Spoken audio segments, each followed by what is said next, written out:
Qual a extensão, Caio, de um olhar iluminado pelo amor? Você leu Mateus 6 aí?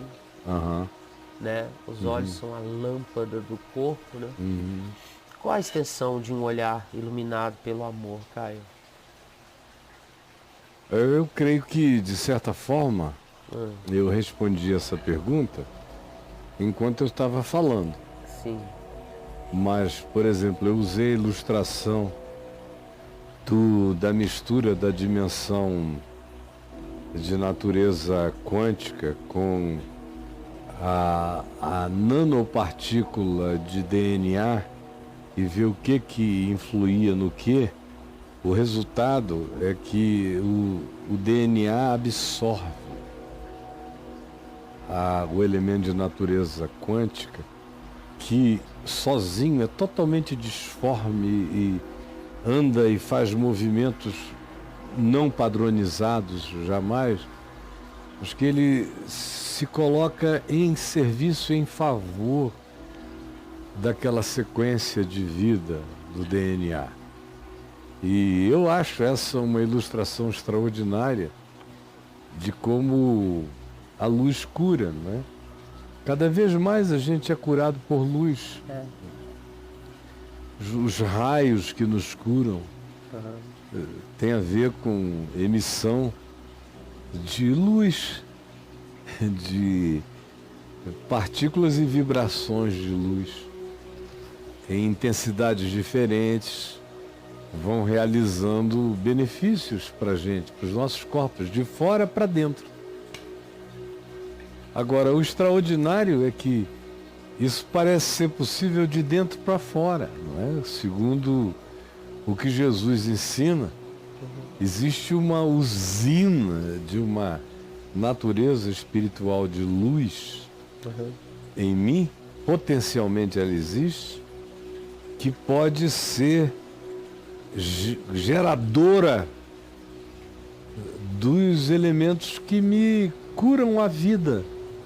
Não está dizendo de modo algum que tem a ver com alguma forma de mágica para a cura do corpo, mas como tudo que tem a ver com verdade, o aplicativo decorre de práticas, de disciplinas, de modos de ser, de operar. Então, se você trata seu corpo de uma certa maneira, de fora para dentro, ele tem uma chance enorme, de fora para dentro, de ganhar uma certa forma. Para isso existem as academias, as malhações, mas isso é formatação escultural. Você vê frequentemente uma pessoa forte, bonita, toda perfeita, com câncer, ou sofrendo de alguma outra coisa. Hoje em dia, você vê chocantemente pessoas que fazem exercício com uma habilidade enorme, vivendo em estado de depressão contínua, crônica. E aquela depressividade vai acabar adoecendo o interior dessas pessoas. A depressividade em si, na maior parte das vezes, já decorre de determinados desequilíbrios de natureza emocional, relacional, muitas vezes. Então, essa usina a qual Jesus se refere, essa usina de luz que cura, que não é uma promessa de que você vai viver de uma maneira para além das contingências de algumas situações de herança genética.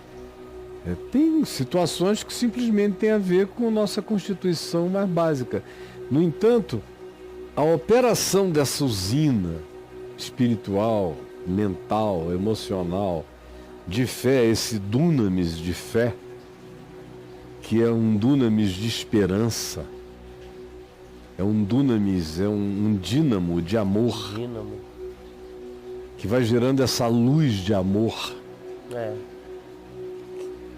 que vai impregna não só o corpo, o sistema nervoso, não só faz sinapses diversas. O amor vira sinapse. Isso é bom demais. A compaixão vira sinapse, Você treina amor. Sim. Você treina compaixão. Que lindo. Por isso é que Paulo diz a Timóteo, o exercício físico tem o seu proveito, mas para pouco é proveitoso. A piedade, todavia, para tudo é proveitosa. O exercício da piedade, o exercício da compaixão, o exercício da misericórdia, o exercício do amor, do domínio próprio. Você está aí entre a chance de ser infiel e a chance de ser fiel. Se você escolhe a oportunidade de ser fiel, de continuar fiel, você está escolhendo luz, você está escolhendo verdade, você está escolhendo justiça, você está escolhendo bondade, você está treinando nesse caminho. Por outro lado, toda vez que você escolhe a licenciosidade, a concessividade, a permissão ao capricho, a ganância, a inveja, tudo isso que te transforma num ente predador, ou num ser tóxico, isso tem um potencial enorme de te adoecer, tem um potencial enorme de trazer as piores coisas para a tua vida. Por exemplo, uma pessoa que não perdoa tem uma chance enorme de ficar com câncer. Uma pessoa extremamente ansiosa tem um potencial enorme para desenvolver todos os tipos de alergia desse mundo. Hipertensão também. Hipertensão, ou problemas cardíacos, ou intestinais. Você vive num estado de tensão e ansiedade, o intestino grita. Ele dá a ideia dele. Tudo grita, tua pele grita. Se você é uma pessoa que tem uma dificuldade enorme de confiar, você tem também uma propensão imensa a se fragilizar do ponto de vista emocional e psicológico com tudo. E para cada uma dessas coisas negativas, existem doenças físicas, doenças emocionais e doenças espirituais, como a soberba.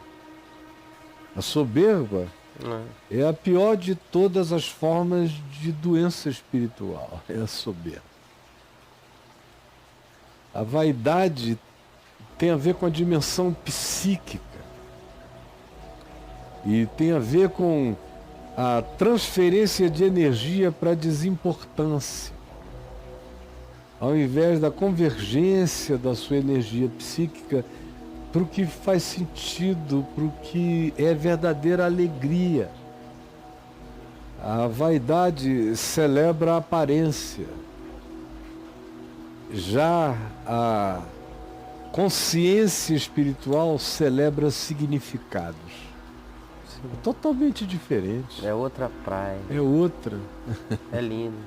Então, a extensão não tem extensão, porque se você estivesse morando em Andrômeda, sei, e eu orasse por você aqui, a minha oração por você seria atendida com você morando em Andrômeda. A muitos anos-luz de distância, ela todavia seria atendida instantaneamente, porque a minha oração é mais veloz do que a velocidade da luz ou qualquer outra velocidade. Ela é quântica, cara. Ela é transquântica. Quântico ainda é mensurável. Sei. A minha mente é quântica. Tá.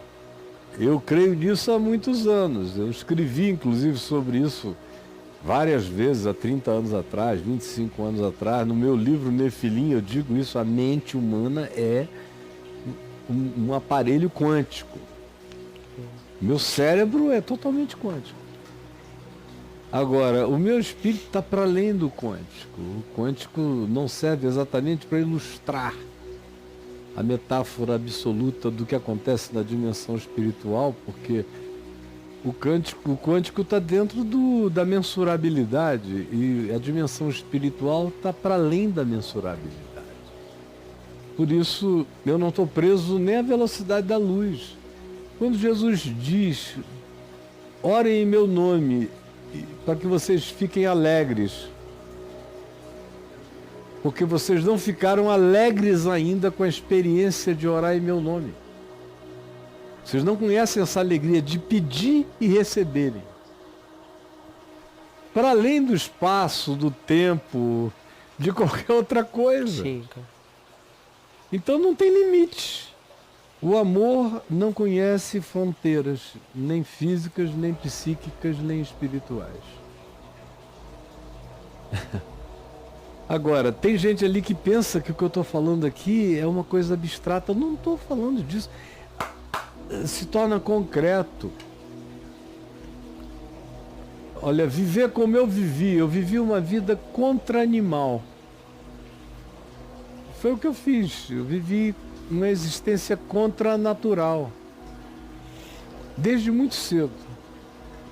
Isso não é todo mundo que com 12 anos começa a tomar anfetamina, fumar não sei quantos baseados por dia, tomar ácido com 13, e já vinha de sexo, tudo prematuro, intenso e maluco, muito doido.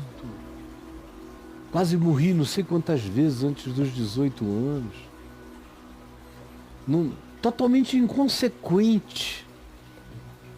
Aí me converto e menosprezo o meu corpo, por exemplo. Eu me converti e parece que a única coisa que existia em mim era a dimensão espiritual. A dimensão física eu matei imediatamente depois da conversão. Aí comecei só a jejuar e orar. Não comia, não bebia, fiquei magrinho. Depois tive 2 hepatites, uma em cima da outra, e eu queria jejuar com a hepatite. Quebrava o jejum com leite condensado e goiabada, porque naquele tempo o mito era esse, que você melhorava o fígado com doce. E aí fico naquele sanfonamento, passo 20 e tantos anos dentro de avião, viajando sem hora para comer, para nada. Vou desenvolvendo diverticulite porque não tinha hora para ir ao banheiro. Quantas dezenas de vezes eu passava o dia inteiro literalmente apertado. Que isso, cara? Saindo de uma entrevista para outra, de uma coisa para outra, não tinha tempo. Aí você desorganiza todo o seu sistema digestivo. Eu comecei a ter dificuldades intestinais e digestivas, porque eu não dava tempo para o meu corpo, eu não dormia. Dormia 3 horas e 45, 4 horas por dia no máximo. Durante décadas. Nossa. Fui fazendo mal ao meu coração. O que eu estava fazendo era bonito, era para Jesus. Orando com doentes que eram curados, enfermos que ficavam sãos, aconselhando, libertando possessos, ensinando a palavra o dia inteiro, às vezes 13, 14 horas num dia, sem parar. Então, do ponto de vista espiritual, o conteúdo que eu estava fazendo estava todo certo, mas o meu modo de fazer estava todo errado, contra mim, porque eu também existo no processo. Então eu me fiz muito mal durante todo o meu chamado ministério. Existiu praticamente todo ele contra mim, porque eu me abandonei, eu não me tratei, eu me fiz mal. O que me salvou foi que eu sempre amei.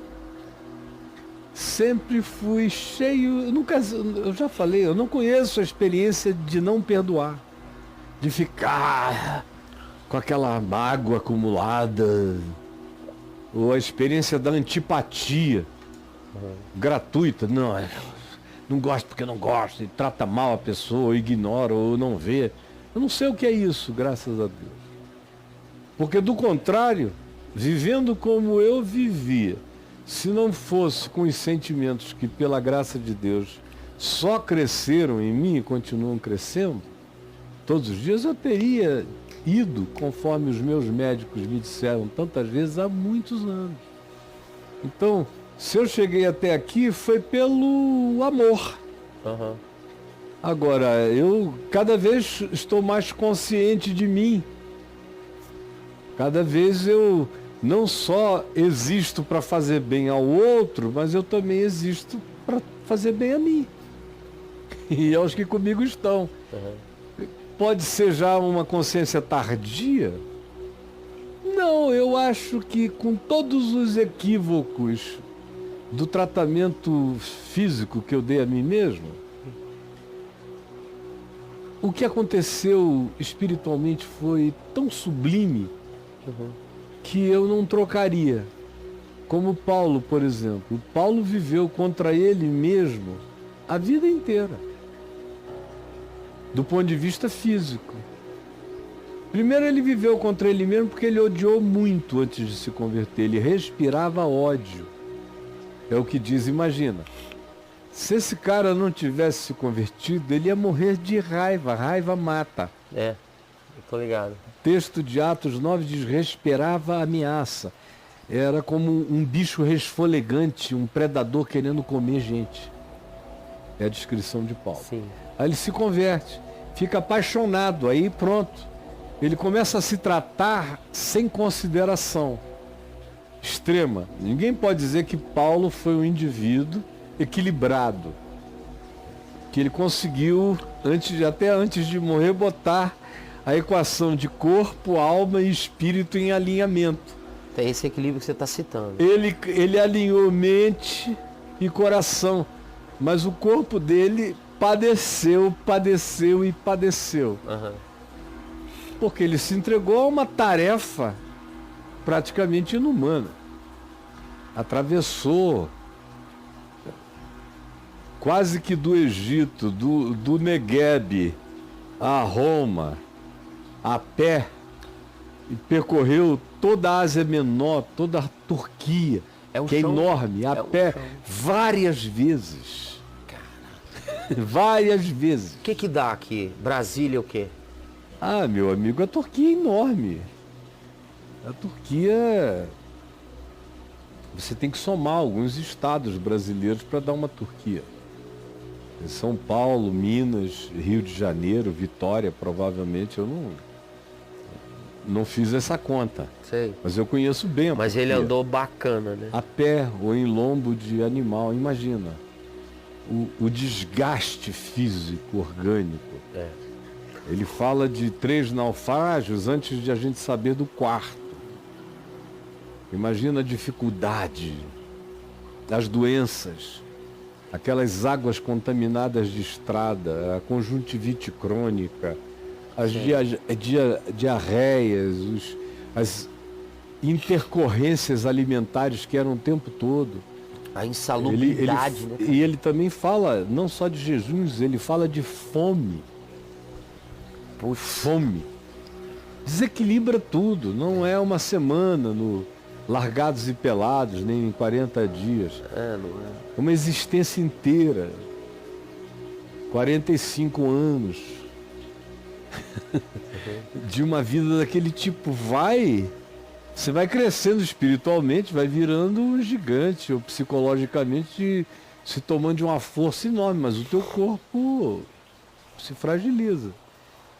O ideal de todos nós é alinharmos tudo e andarmos alinhadamente. Isso nos torna mais saudáveis, mais longevos, mais organicamente felizes, psiquicamente equilibrados e espiritualmente fortes. Você falou do seu equívoco físico, de não se cuidar. Quando é que você notou isso, Caio? Quando eu conheci a Adriana. Foi a Adriana que começou a me preocupar comigo. Já que eu não me preocupava, ela chegou como uma consciência física que eu não possuía. Ah, tá. Foi ali. Sim. Foi que começou. Eu não saí me fazendo bem logo de saída, não. Eu comecei a dormir melhor, ela começou a me obrigar a dormir, né? Praticamente isso. Demorou, porque eu tinha muitos anos de treino de não sono. Então, devagar, eu fui aprendendo a dormir. Hoje eu durmo 7 horas, 7 horas e meia. Eu durmo bem. E comer bem, comer na hora. Quando eu a conheci, eu já comia pouco, muito pouco. Eu tinha perdido 40 e tantos, quase 45 quilos. E estava começando a me alimentar cada vez melhor. Ela se alimenta muito bem. E os meus hábitos foram mudando na direção dos dela, do ponto de vista alimentar. Naquele tempo ela fazia ginástica todo dia. Hoje em dia não, já tem alguns anos, desde que a gente mudou para cá, que houve muitas mudanças. Aí eu, que estava paradão, comecei a nadar. Eu nadava todo dia. Eu nadava no mínimo uns 6 quilômetros, 7, às vezes 8 por dia, no mar. Para além da arrebentação em Copacabana, ia até o Leme e voltava. E aqui a gente teve a experiência de andar bastante, de comer bem, de dormir bem e de, graças a Deus, reduzir o nosso estresse a muito pouco. Eu sempre lidei com muito estresse, muito bem. Senão o estresse, o volume todo de estresse que eu tinha, teria me matado há muitos anos. Eu tive consequências disso, mas então, mesmo quando o estresse era imenso, eu vivia tranquilo. Eu era uma pessoa que sabia lidar com o estresse, mas ninguém sabe lidar absolutamente com o estresse. Porque ele te vence. Por mais calmo que você seja, por isso é que Jesus disse, não andeis ansiosos. Porque se você andar no caminho do estresse, ele acaba te enveredando na vereda da ansiedade, por mais que você seja controlado. Então, nesse sentido, a nossa situação de estresse, a minha, que era imensa, foi gradualmente sendo reduzida. Hoje eu vivo com muito pouco estresse. E não é porque não tem coisas com as quais eu deva me preocupar. Eu oro por aquilo em relação ao que eu devo me preocupar e não me preocupo, eu oro. Eu substituí quase que completamente preocupação por oração. Despreocupada. É um treino. Todo dia. Aí vem aquela coisa, vai faltar, não tem. Eu não sou inconsequente e nem irresponsável, mas eu me tornei despreocupado. Eu oro e descanso. E creio que vem e viro a página, o Senhor vai prover. Ele vem fazendo isso há 46 anos na minha vida. Sendo que nos últimos anos, na última década, isso foi se tornando cada vez mais suave e leve para mim, para o meu coração.